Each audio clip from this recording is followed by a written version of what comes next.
Oh, welcome to the big comfy chair. I'd like to start off with a joke. So, as I regained consciousness from last night's car crash, the doctors tried to convince me that I'm actually a Norwegian bloke who'd forgotten his identity. But I wasn't Bjorn yesterday. So, today we're going to be taking a look at consciousness and states of consciousness. So, I'd like to tell you a little story.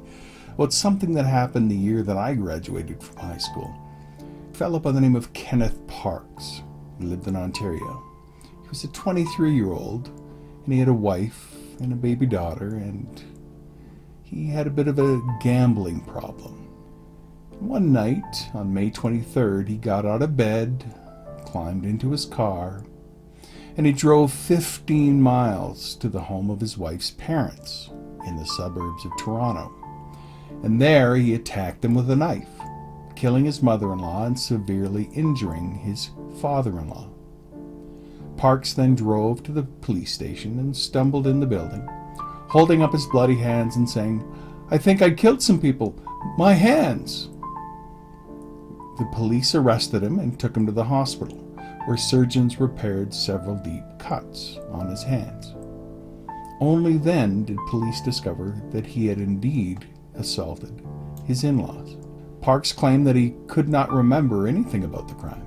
He said that he remembered going to sleep in his bed, then awakening in the police station with bloody hands, but nothing in between. His defense was that he'd been asleep the entire incident and was not aware of his actions.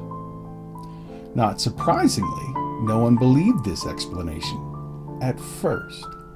However, further investigation established that he did indeed have a long history of sleepwalking.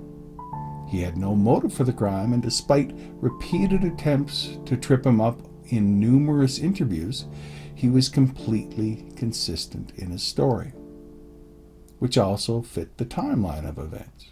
Parks was examined by a team of sleep specialists who found that the pattern of brain waves that occurred while he slept was very abnormal.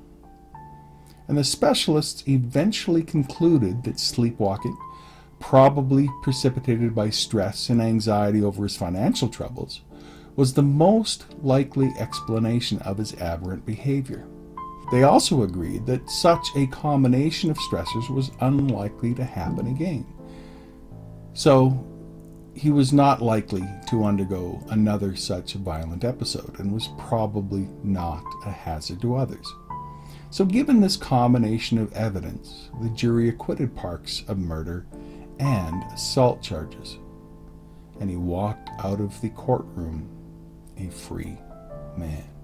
It just goes to show that sometimes consciousness is a much more complex thing than sometimes we give it credit for.